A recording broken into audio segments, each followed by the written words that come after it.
Welcome, Ralph Preston, to the show. I am so honored to have you here. You are a stroke survivor, and you and I made contact through Facebook last year. And then I dropped the ball. And then I got back on the ball, and we connected last week. And I would love for you to share your story and all of the amazing things you're doing in the stroke community. Okay. Well, that could take a long, long time, but I'll give you a condensed version of my story. I ask this to people sometimes, and they launch into every test they've ever had and everything. It's basically I had a right side hemorrhagic stroke, left side affected, April 4th, 2008. So my stroke anniversary was 16 years and 3 weeks ago today, and I spent 5 days in neuro that I don't remember, except for two things. And one was that it took three people to stand me up, and I went, "This is not good." Um, Yeah. and then I spent 17 days in a rehab hospital, and I jumped on everything. At the rehab hospital, I had them bring my camera so I could learn how to make the C again, to adjust the lenses and things like that. And uh, And I did a lot of therapy there, and I started to get better. They did send me home in a wheelchair. I'd walked once. I actually walked out of the hospital with my PT, kind of shaky because I'd only ever walked once before, the day before, and my cat wants to join us. Um, and So when I got home, I just said, I'm going to stay on top of this. And I did literally 10 hours a day of therapy for the next 15 months.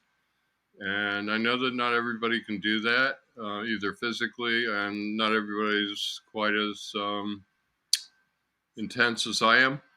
But that's what I did every hour on the hour. I did 50-minute sessions, and I'd lay down, never took a nap. I'd lay down and let my brain rest for 10 minutes, and I'd go at it. Every other week every other hour I did walking, and then the other hours I split between my shoulder and my hand, and I got a lot of recovery out of my hand. But I did that early, and I did it I got home at 5 o'clock the day I got released from the hospital, but I started the next day. And I also said, the longer I sit on day 4 or 5, I said, the longer I sit in this wheelchair, the more I'm worried about getting stuck in it. So actually folded it up and put it in the laundry room and took it back at the end of the month's rental. And I did a couple of crawls across the room because I couldn't walk all by myself. And I did a lot of wall walking for the first month or two, going down the walls. But that doesn't get you across the room. I started helping people pretty early on. Two of my friends said they visited me in the hospital, and I was talking about helping people.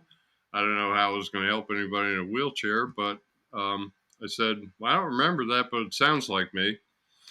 So I had this idea that everybody, well, when I walked out of the hospital or left the hospital, you leave all your resources behind. You have all these therapists and doctors, neurologists, nurses, Yes. people you can ask. If they don't know it, they'll call somebody else. And all of a sudden, they send you home, and you have no resources. And 790,000 people a year have a stroke in the U.S., and they send all of us home to reinvent the wheel for ourselves. And I said, this is just plain stupid. Everybody should get a DVD. I'm a video guy by profession. I said everybody should get, and DVDs were the delivery format at that point. Now it would be online streaming, but everybody should get a DVD or a set of DVDs that tells them how to get better. That's right. I wanted to. Pre-stroke, I'd done things like when it was raining, I'd do Leslie Sansone's "Walk Away the Pounds" to get aerobics inside.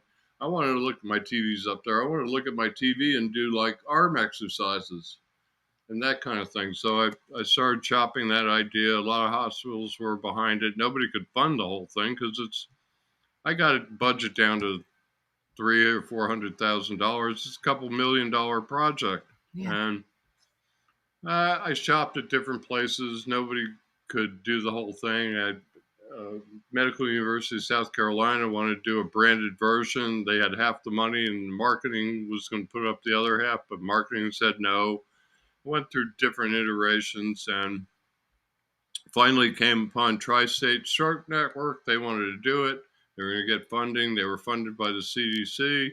We started, and a month or two into the whole thing, we hadn't shot anything or done anything. We were just planning. The CDC pulled the plug on all 5 regional stroke centers, and they were gone. Wow. So now, 5, 6, 7 years out from my idea, and I'm not doing anything. I'm getting embarrassed about, because I always do what I say, and I hadn't been able to do what I said, and that bothered me. So, lifelong video guy, but I never appeared on camera. I don't like to be on camera. I'm behind the camera, and I said, Ralph, you just got to suck it up. You own a camera, you own an edit system, you know how to use them both. You need to point the camera at yourself.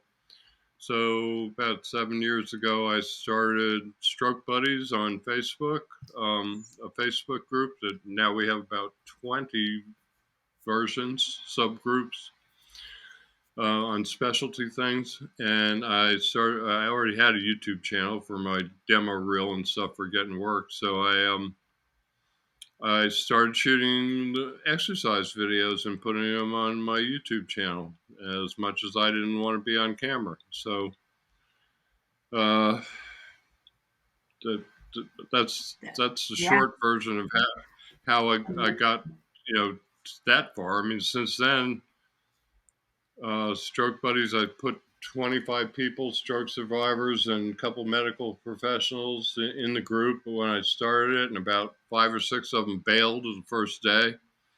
It took about a year and a half to get to 100, and took another year to get to 1,000. Yeah, between all the groups I run, there's a little bit of overlap, but there's about 36,000 people. So Wow. figure 30,000 different people. Are Mhm. all of them active? No, not everybody's active Sure. in a Facebook group. But so um, I don't know what kind of influence I have. I hear about it all the time. I just got off of our Zoom meeting that we have on mental well-being, and somebody was in there, said she found me in the hospital and started doing my videos 2 years ago, and it really helped her. And so, I mean, that's great because I just keep firing. I just Yes, take the you shotgun do. approach. I just keep firing. I don't know how many people out there I'm influencing. I don't really care. I mean, I do care because they're all human beings behind those little profile pictures. That's a We're great not a point. bunch of pixels. That's right. We're not a bunch of pixels. We're real people. And so, I mean, it's nice to meet somebody who you had an influence on for 2 years that you have no idea who they are. I mean, that makes me feel like what I'm doing is kind of working. So Yeah, I'd say it is. Well, I introduced one of my clients today to some of your videos on YouTube. And I'm grateful to have you as a resource and to have this conversation with you. You are an inspiration, Ralph. You don't seem to take no for an answer. You do what you say you're going to do. You keep going forward. You didn't want to be on camera, but how many videos are you up to now on YouTube? 380. Yeah, I'd say you overcame. You overcame that, but for a good reason, right? You're Right. here. Yeah. There was purpose behind it. That's And, right. I've done, not all of them are exercise. A number of them, we have breath class, yoga class. I have a Tuesday Zoom meeting, science, recovery and science. I try and talk to people like yourself, speech and language pathologists, OTs, PTs, neuroscientists, neurologists. I'm a big believer in science, and but more than that, I'm a big believer in taking a focused approach to recovery. Anything you do in life, the more focused you are, on the quality of what you're doing. You know, thinking about like what you're doing and why, as opposed to just doing anything. I think you get better results, and I know that's true in stroke recovery. So people say, "Well, why do you do this?" And it's really simple. I'm trying to be the person that I wish I could have talked to after my stroke, but they did not exist. Yep. Period. So yeah, when I had my stroke 16 years ago, I found one video on stroke recovery from Australia, and I know how to do searches. I did Boolean searches. I did everything. There just wasn't anything out there. Now I got 380, and there are probably 3,800 people with stroke recovery channels out there. I mean, I could name 10 Mm-hmm. off the top of my head. So, you know, I'm not a PT, I'm not an OT, so I'll never be a Dr. Tara Tobias or Elise Newland, who are neuro PT and an occupational therapist. But I think I bring something to the table in that I lived through it on the other side. That's right. I know what it's like to get out of the wheelchair. I know what it's like to not be able to drive, to be frustrated, to be depressed, to all the things that you go through in a stroke. And as I get farther and farther out, I try not to forget those things because as you get farther and farther out, you tend to normalize. But I'm dealing with like sometimes, people who we've had people in the groups that are still in the hospital that join the group. So, some of these people are pretty raw. Yeah. My main message is get on it, jump on it now. You have neuroplasticity that lasts a lifetime, but there's something called spontaneous healing for the first 6 months or to a year. That's why the doctors will sometimes tell people, I wish they didn't. I don't know why they do, maybe to motivate them, but it scares a lot of people. If people come on the groups and say, doctor said I won't get, I'm at 6 months. The doctor said I won't get any better after here. Well, is there hope for me? Of course there is, because they've done treadmill tests 20 years out with stroke survivors from 1 year out to 20 years out, and everybody showed improvement. That's right. So neuroplasticity, the ability of the brain to learn, which they didn't think they used to think you were born with a brain and that was it, but the plastic meaning malleable or Mm-hmm. learnable, it lasts a lifetime, but you definitely have more of it closer to what medical people call the insult, the stroke. So when you sit around and have want to go back to the you that you were the day before your stroke, which I'm sorry to say for all the newbies out there listening, it ain't going to happen. You have to work on becoming, well, when I walked out of the rehab hospital, I was waiting on my physical therapist. And I said to the nurse at the nurse's station, I was waiting for Kathy to come to walk out. I didn't even know the nurse. I just blurted out, it just popped in my head. I'm going to be the best new me I can be. Wow. And that's what I try and convince people that they need to do. And the more you jump on it, I got all over my hand because had a hippie leather shop. I made leather goods, silver goods, video cameras. My hands are important to everybody, but Sure. I've always taken care of mine, babied them. I don't like the idea of not having a hand. So I jumped all over it, and I was rolling my fingers. I do it with my affected hand only because it's a lot easier to do it bilaterally. I didn't know about bilateral therapy. Right. I reinvented the wheel at home. I came up with all kinds of things that turn out to be valid practices. I did everything with my left hand, which is a lot like putting the oven mitt on the other one. I didn't wear an oven mitt, but I just focused on doing everything with this hand. I didn't hear about constraint-induced movement therapy, CIMT, from Dr. Taub until about 2 years ago. But I did Ah, it. My version of it 16 years ago. I called it the left hand Olympics because I was doing everything with my left hand. And I would do stuff like my right hand. I had to use it sometimes, like putting a water pitcher back in the refrigerator. So I would carry it with my left hand, put it in my right hand, open the refrigerator with my left hand, put it back in my left hand, put it in the refrigerator, close it. So all I did with my right hand was hold it for 3 seconds while I opened the refrigerator. So, it's called functional therapy. I never heard that term until a few years ago, also, and it's been studied and it's valid. And it's I encourage people to do that because when you involve your hand in daily tasks, you're kind of you're forcing your brain to learn. That's right. Is it frustrating? Incredibly frustrating.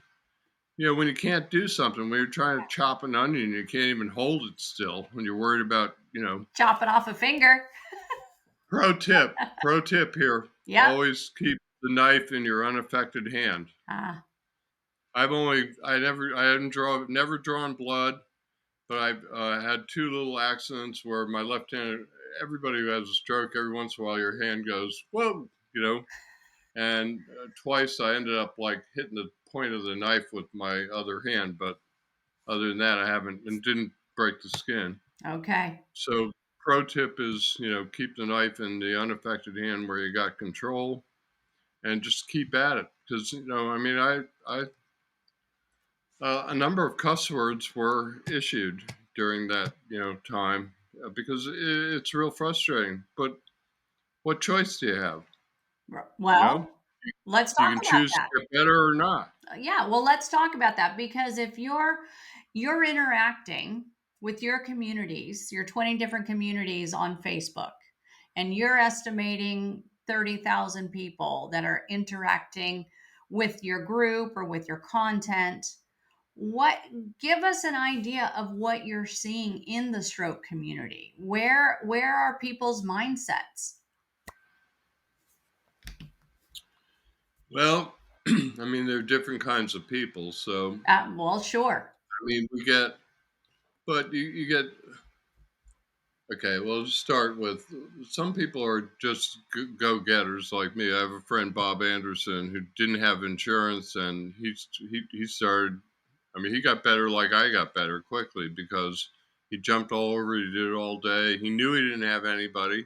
He made up his own program. I met him about day 4 or 5. He was still paddling in a wheelchair, and I told him how to paddle backwards.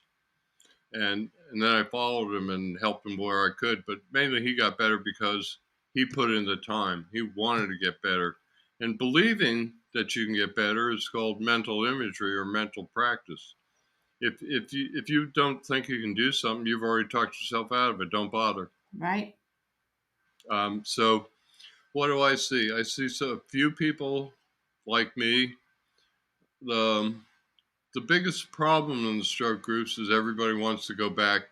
They think, somehow. When I was in the rehab hospital, everybody wanted to go home. They acted like they're going to push the wheelchair across the threshold of their front door and they were going to get up in their living room and walk around and go back to their normal life. It's not going to happen. Can you get better? Yeah, you can get better. I mean, demonstrate my hand. Well, I can do it without the other hand. It's easier. It's amazing what you can do. I'm not even thinking about, and I'm touching all the same fingers because Hmm. your brains are wired to be bilateral, and you can do bilateral therapy. That's right. I fool around with a lot of stuff. So, here you go. So the only thing I do back here is tie my hair back. So I've potentially never got gotten good back there, so I can do this demonstration. So basically, if I do this, you see I got some shake, and I don't do it very well at all. And so then you do the other hand. Look at that, Straightens it out. Interesting. totally That's smooth. great. So what I did a lot of times was I'd do 5, and then I'd start doing them. Watch 1, 2, 3. How many am I gonna get? Wow, 4. I haven't done this in 2 years. 5, 6. Boy, I think a record's 9, 7, 8. I'm starting to get a little shake now. I'm not going to call that a record, but I clearly did it 5, 6 times by patterning my Yeah, brain. you So sure did. I'm a bit of a maniac. I do that all the time. I'm always I'm always fooling around with stuff. I'm also an adapter. It's part of not taking no for. Uh, Mhm. you know, there's no such thing as no That's right. in my world. What you do is you figure out a way to adapt it, and you come at it a different way. You problem solve. You do whatever it takes to make it happen, because Yeah. that's the way you get better. Is everybody like me? No, but that gives me a place in the world because um, couple of things. Well, I've been helping people for somewhere between 14 and 15 years, and I've done 16 people in person, one of them for 5 years. So, I put hands on people. I've worked under a physical therapist. I volunteered at a therapy clinic for 6 months and did, I didn't make up everything. I also am a big believer in, the therapists know things I don't, but I know things they don't, in the sense that I lived through it. That's So, right. um, back to the Facebook groups. You got some people that think therapy is getting on Facebook and interacting with people, and it's not. You really have to put in some amount of time. People say how much time. I would say I would recommend, if you can do it, doing a couple hours every day, 7 days a week. Hmm. Um, Another thing Dr. Taub discovered was if you do it in one block. Of course, that's hard. People have neurofatigue. People have muscle issues. They just don't have the strength. So to tell somebody to do 2 hours a day, and if you can, do it in a 2 hour block, because it's better than doing smaller chunks. I mean, some people can follow that advice. Some people can't. Um, so what we try and do and one other thing that I do is, I guess I'm, because I did pretty well, and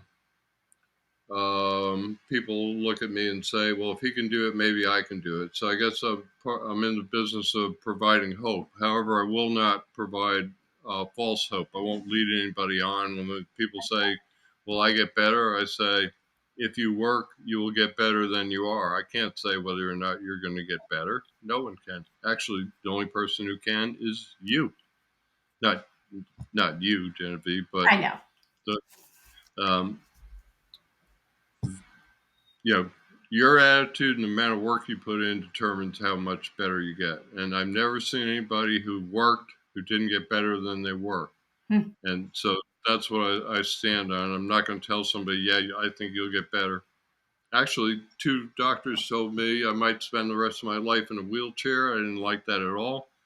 And the third one, right before I was getting ready to leave, said, I think you'll do all right. And I said, well, the other two doctors said might be in a wheelchair. What makes you say that? And he said, you're stubborn.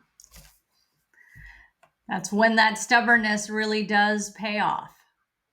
And I stopped talking to let that sink into some of your viewers, because being stubborn and not taking no for an answer are things that serve me well. And I've seen them serve other people well in the stroke community. And a lot of what we do. So the point of the Facebook groups is, I knew that, I knew, I read the statistics, 790,000 people had a stroke, because I was saying, well, this is stupid to send us all home to reinvent the wheel. But I also sat at home thinking I was the only one going through this, and every stroke survivor does it. So the first thing the groups provide is a community of other people like them, where they feel like they're not the only one going through this. Okay. They can turn to help. They feel like they can say whatever they want to other people. They feel like that they're going to be understood because the other people in the group. And yes, we allow in therapists, and I do, caregivers, family members. Hmm. Um, I've had people say we should only have stroke survivors in here. I said, fine. I don't say it quite like find another group, but I actually did say to that person, the last person who did, well, if you want that kind of group, start it yourself, because I'm not changing. Um, Part of my deal is I get these neuroscientists and physical therapists and occupational therapists. I've had two PTs and one one OT who've had strokes, a neuroscientist who had a stroke, and they all returned to their practices. So they know both sides of the They coin. sure do. And what I try and do, what often happens, so I saw Dr. Hetzler, the neuroscientist today, was I answered a question about um, vision returning. And again, I didn't say it's going to come back or whatever. I said occipital lobe stuff is tough. And I didn't know where they don't often say. They just want to hear that they're going to get, that their vision is going to come back. Well, Dr. Hetzler, who's done 7 presentations for us on my Tuesday show, Recovery in Science, answers the question as a neuroscientist. So I'm kind of a beggar. I find people, I ask them to come on. I don't pay anybody. And one of the things that I like is to ultimately bring them into the community so that, I mean, isn't it great to have like a neuroscientist answering a question like that? Or like Mitch Raymond is a PT who he had a stroke at 6 and he became a PT. Hmm, He's got some real valuable insight. He's a practicing physical therapist. So that's right. he never says he is, but um, some people are sensitive about licensing.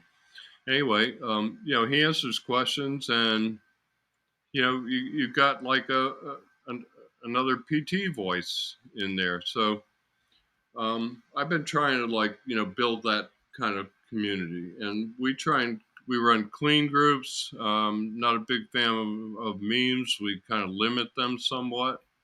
We let people post them, but you're not going to post 2 a day every day in the groups because there are only so many. They're all don't give up, and some people need that, so we allow them. But we try and those things. The reason why we don't want 2 a day from everybody is they push down all the videos I post, all the real content articles people post, stuff like that. When people come to a group, one of mine, I want them to find. I figure everybody out there is going to a group or a YouTube channel has got one thing in mind: what's in it for me for my recovery. Period. And if you're not delivering that, then you're not doing your job. So I want people to find real content there and not everything pushed down by other stuff. So the other thing is, I found that people respond to the culture around them. So we try and keep real positive stuff. Being a video person, I've always posted videos. I've found other people who post videos and invite them getting better at home because I think that's the model. So we got a number of people posting videos of them getting better at home using a broom handle or whatever. And so I invite them to come on over. They see other people posting videos, they post their videos. Now, the other thing is we get new people come in and they see positivity, so they act positive. They see videos. So we've had people who weren't making videos suddenly say, well, everybody's making videos, so I should make videos and post them. So we try and keep a real positive culture going because that's what you want people to see when they land in your group the first time and every time they come back. Real content and positivity and people helping each other. So Yeah, that's great. Well, I noticed you had a group about healthy cooking and definitely yeah, exercise. Give us a little taste of some of these subgroups you well, have. yeah, I started some of the bigger ones a couple of years ago. I mean, the wellness group is 7,000 people. The main Stroke Buddies group's 8,700.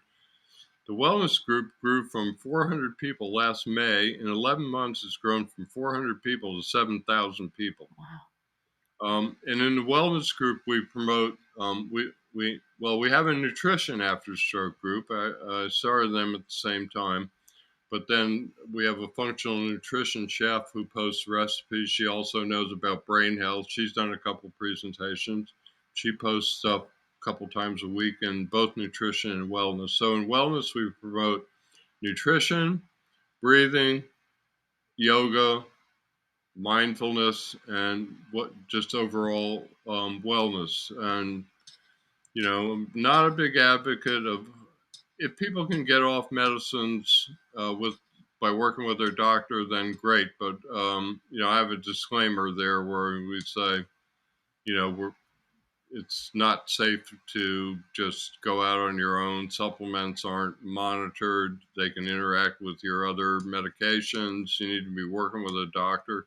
Got no problem with people trying to go the natural path. I'm an old hippie boy.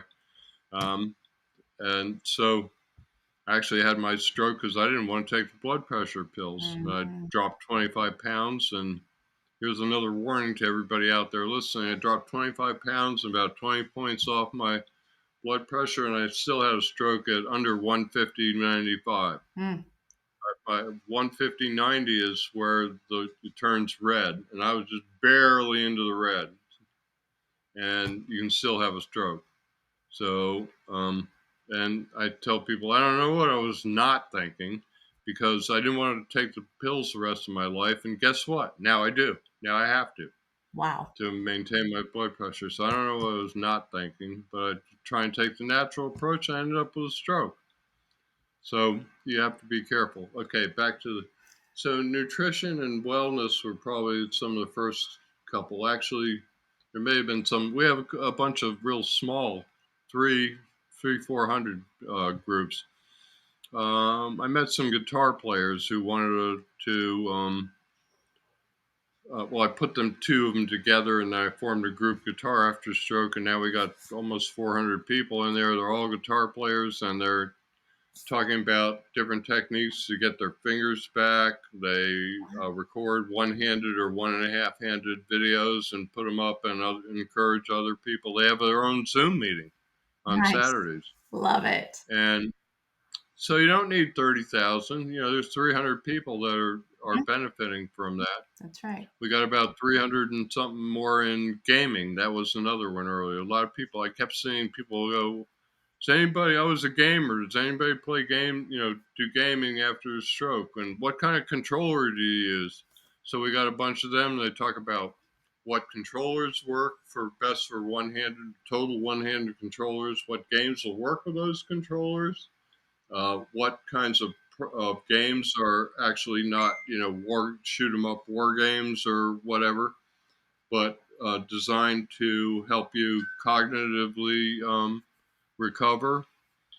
And then just kind of mushroom from there. One of the most recent ones is golf. I don't know why I didn't have golf. And one before that was photography, and I'm a photographer.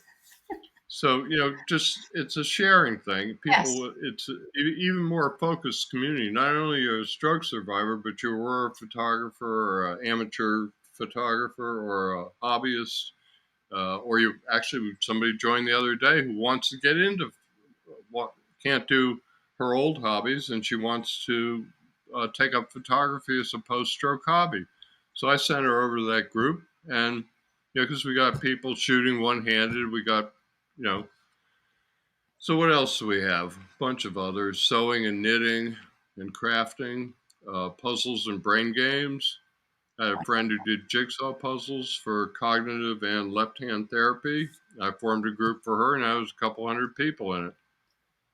So, How would um, people best find some of your groups or these kind of niche groups like the guitar group? Is it aphasia or, well, it probably wouldn't be aphasia, it'd be stroke and guitar. well, we have an aphasia after stroke group. There's a bunch of them. I got, we have stroke ambassadors. That's the concept of going in the hospital and talking to people.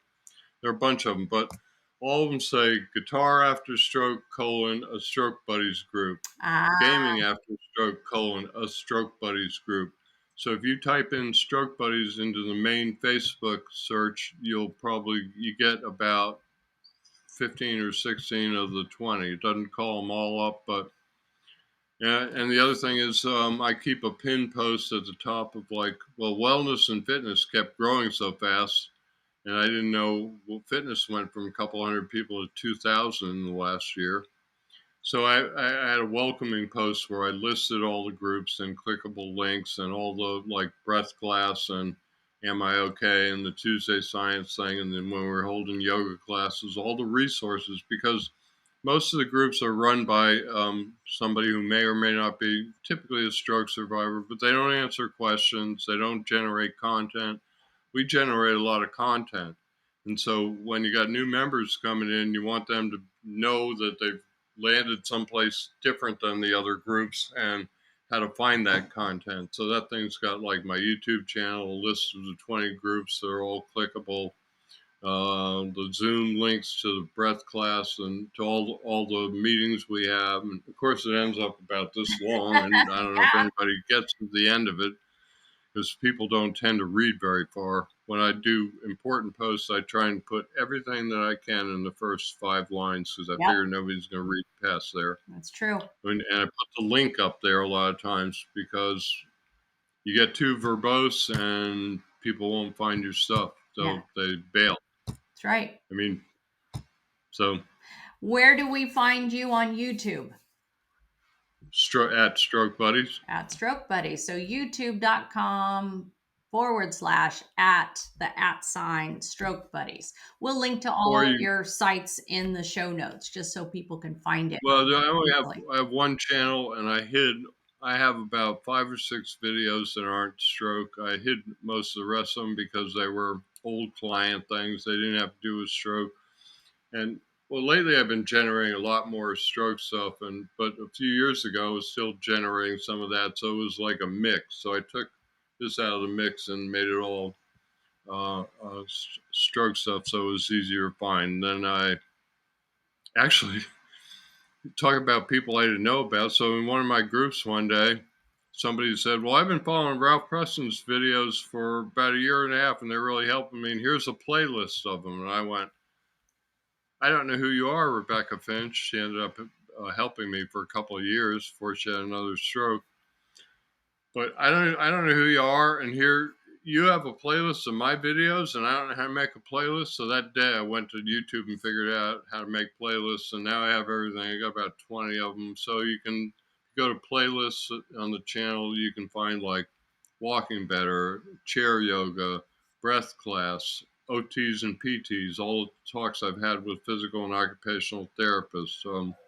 The Tuesday Science and Recovery, ankles, shoulders, core exercise, walking better, hand. Uh, I'm running out of gas here.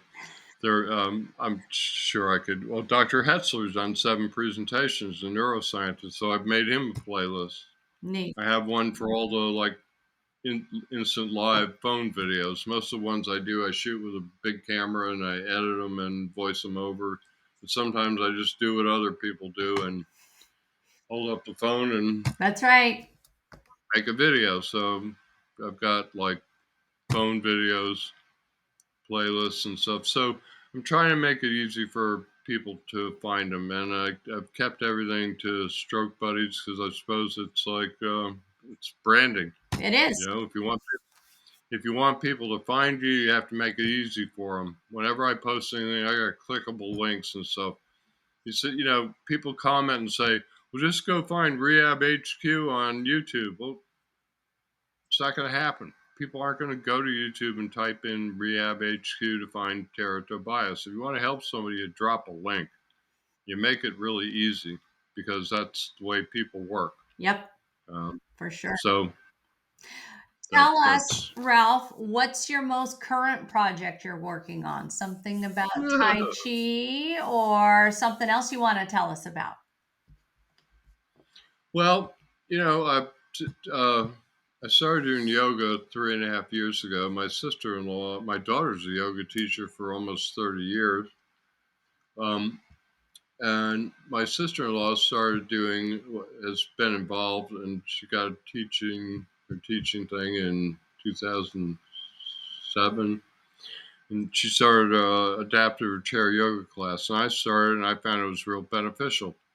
I could hardly do like the warrior poses, even standing up behind a chair, holding onto a chair. And as I've done it, I can, push the chair aside and I can go right into warrior one. No chair, no problem. So it's been real good for me for balance.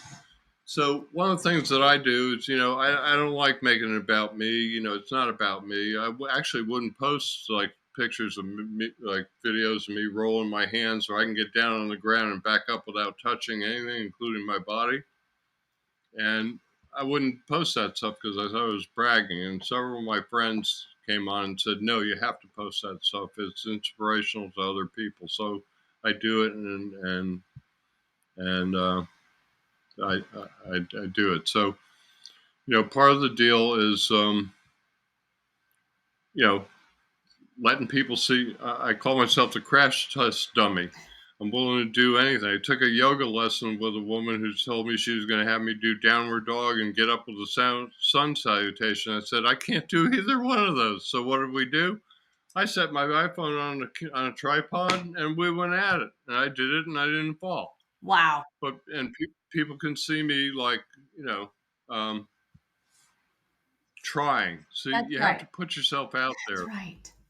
Put yourself out there. It's actually having a talk on Tuesday with Dr. Julie Shortfeger, who's a PhD physical therapist. She's done 3 presentations. See, once I get some of these professionals involved, if you have a good community, it works both ways. They say, this guy's helping people. If I give up my time, then it's being effective versus, well, this group is nothing but memes.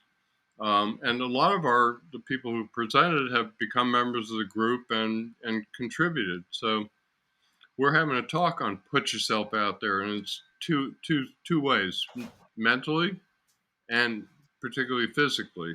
So let's see, this week I went bike riding again for the first time in a couple of years. I practiced getting on and off in my driveway, and then went, Off no you went. problem. Wow. So current projects.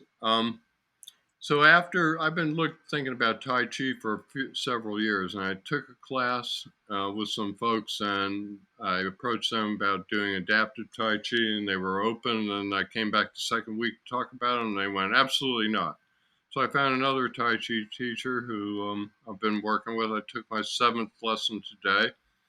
I Eventually I'll be the crash test dummy. I'll appear with her and show people that I'm not any better at this than you might be, but I'm out here trying. That's right. So Tai Chi is one. I'm also about to start working with a neuro Pilates guy, and he's going to allow me to take private lessons from him and record them, and I'll put them on my YouTube channel. And I'll be working on me, but I won't be working on me. I'll be asking him, like, well, here's one of the common problems that stroke survivors do. So teach me what you would do with me to Mhm. solve drop foot problems or shoulder movement issues or what. I know what all the issues are. So, I will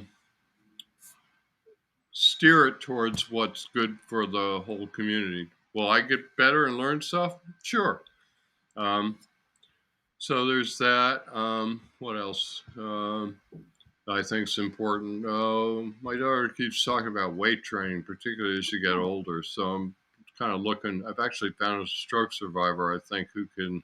She was a weight trainer before, and she's kind of returned. We're kind of dabbling in there. I don't know. I've always got a million balls in the I air. love it. Things keep coming up, and so I bring anything that I think is going to be useful back to the community, and I'm willing to make a fool out of myself on camera. I don't make a fool out of myself. I just appear as I am. That's right. But but see, so much like yoga, you have to get people over the fear. Like when we first started promoting Rachel's, I went out and got a pretzel, and and I put the text over as giant pretzel. And the tagline was, no, you don't have to tie yourself into a pretzel to do yoga. And, the concept is you're sitting in a chair. Anybody can do it. If you can't do what the teacher's saying, you adapt it, or good teachers show you how to adapt it. You do what you can do. But if you sit on the sidelines, you're not doing anything but sitting on the sidelines. So you got to put yourself out there again. You said the word fear. Can you talk about Fear. that? Yeah. I know. Well, We could have a whole other show just about that word and stroke survivors. Do you have a piece of advice? It'd be probably hard to narrow it down to one thing, but what kind of No, a message would you want to share about? I have a meme that I said in a meeting one time. Sometimes you have to have the confidence in yourself to just go for it. Mm, Okay. Now, that there's no mention of the word safety in there. I started thinking about fear about 8 years ago because I saw it kept coming up with the people that I was working with in person. So, uh, if I could figure out fear, uh, I don't know. I don't want to be rich. I could be rich, but I could help a whole lot of people because I think fear is the number one thing, number one problem, other than wanting to go back to the day before your stroke. Once you get serious about recovery, I think fear is your biggest obstacle. It's what keeps people from trying yoga. That's what I was just saying. I get out there and show myself, and what I'm trying to do is get them to get up and get in another chair and try things, put themselves out there again. So, I've walked people with a gait belt. One time I was walking a guy, and I said, "Come on, Franklin. I've seen you walk from your chair to the house after your baseball game's over. You can do this." I said, "It's 90% fear." He turned to me and said, "Try 100%." So fear is a big thing. Um, I mentioned, sometimes you have to have the confidence in yourself and just go for it. But you have to do that in a safe way. sure. You can't go for it if you absolutely can't do it. On the other hand, I have done things that where I felt like I was ready and I just went for it, and I made bigger hunks of progress than you normally do. I mean, normally you tick up and sometimes you tick back and you have to tick back up again. But I've had experiences where I just went for something. For example, there was this little concrete wall about this wide, and I used to go butterflying into the field before they built a house on it. Next, I take pictures of butterflies, and I'd either have to go down the riprap and back up, or I'd try and walk across it slowly. And the whole time I'm walking across it slowly, I'm going, I can't do this. I can't do this. And, sometimes it was only that high. So if I slipped off, I never did slip off or fall. But like the fear was like holding me back from the whole thing. And I said one time, I said, you could do this on land. If Mm, if it didn't drop off and somebody told you to walk down this 6 inches, you would have no trouble doing it. So I convinced myself I could do it. And I've also found, again, safety is a big issue. I do everything, all my videos, you'll see me like tap on the chair next to me or talk about have a grab bar. mm, Even if you're trying to light touch a counter and not touch the grab bar, you should have the grab bar there. yep.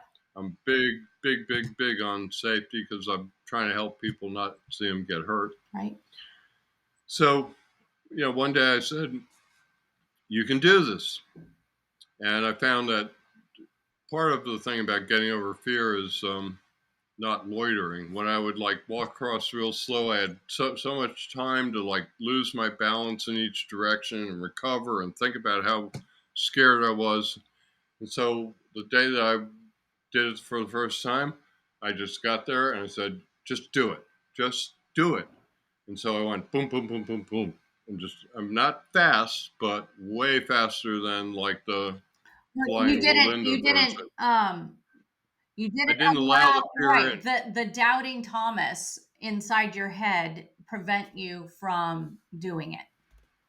Right. So I found that speeding it up a little bit, again, safety, safety, safety, and there was no safety out there. But like I said, it was only a foot off the ground, so it was a good place to practice that. And I was far enough along that I was confident. And like I said, even with the bouncy whoa whoa whoa whoa version, I never fell. It just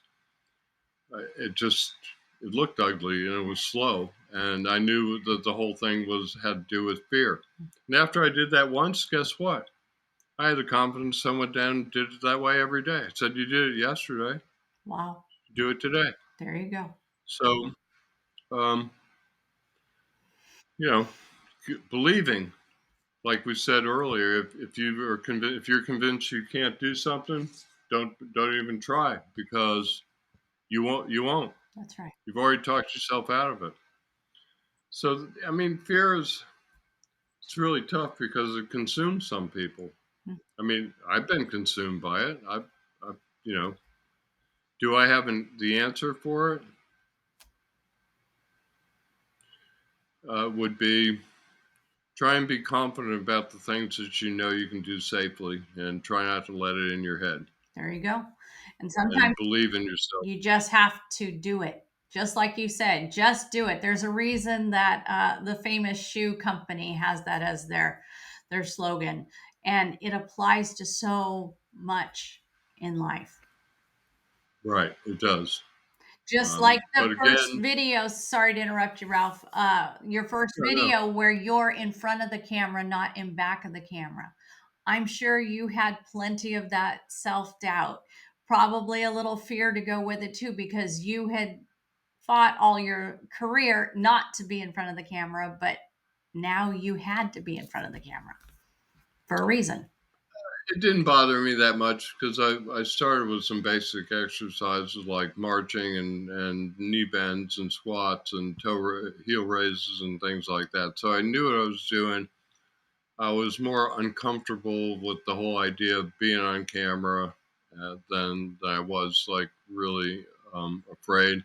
You know, the other thing was I've always chosen to.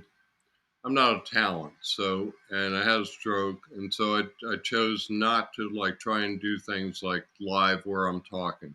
So I demonstrate the stuff and then I voice it over. Mm, I found that to be real good because if I all I have to do is do it. I don't have to get the words perfect and do it perfect.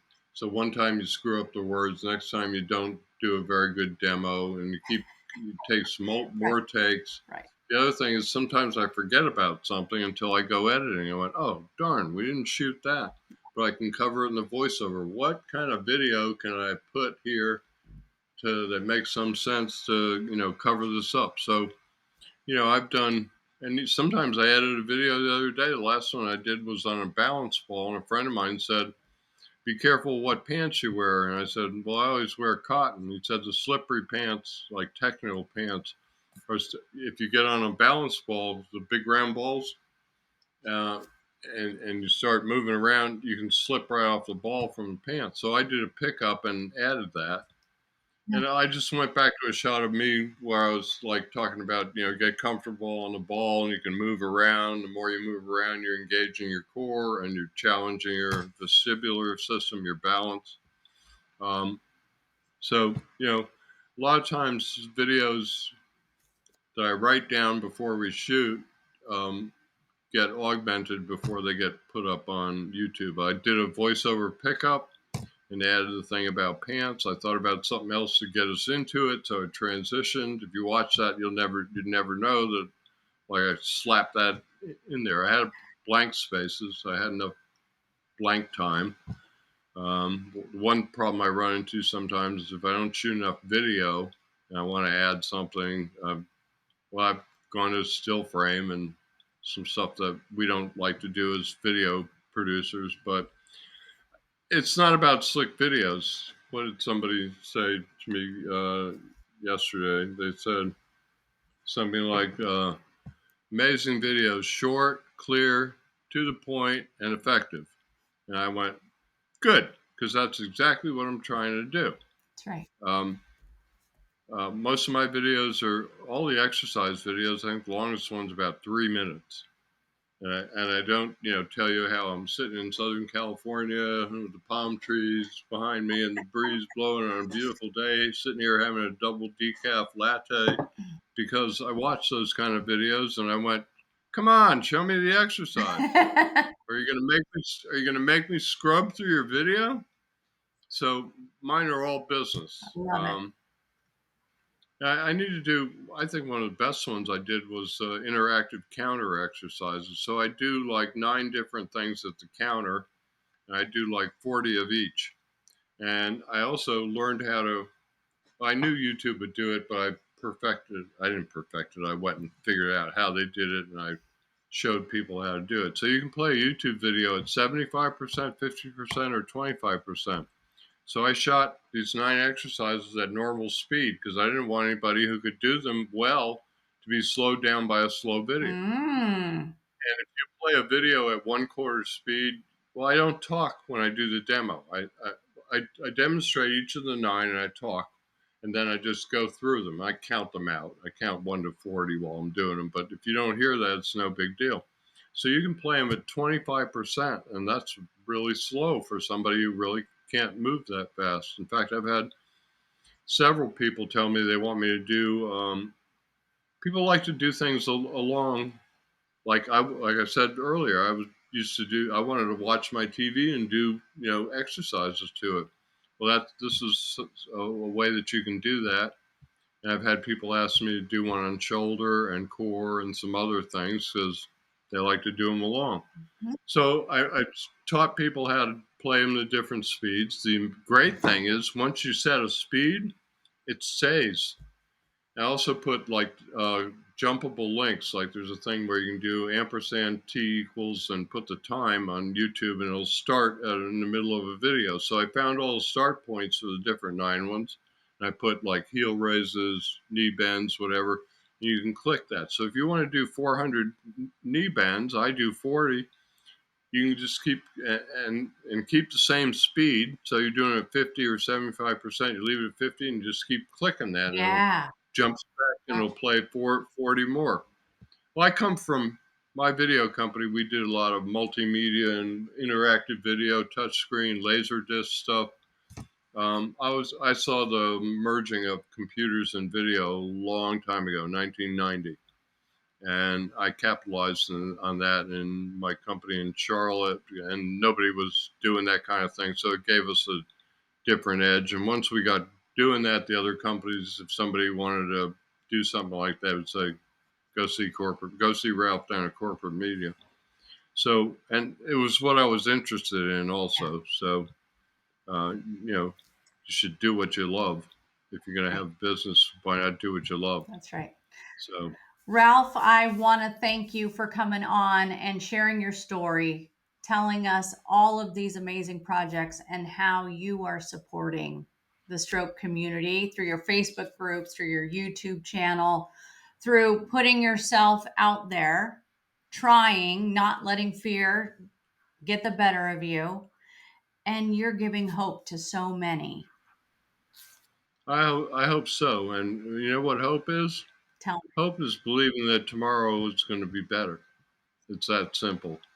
And if you don't have hope, you don't have much. You're much more likely to be sitting there without hope. You're likely to be sitting there having a pity party, wanting to go back to the day before your stroke. And I find that you really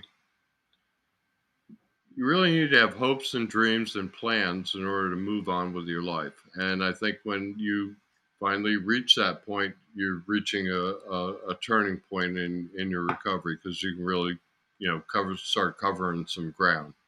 Because before that, you're kind of spinning your wheels. To me, this is opinion, but that's what I think. I love it. Well, thank you so much for spending this time with me, and we'll see you on Facebook. All right, thank you for having me. Thank you.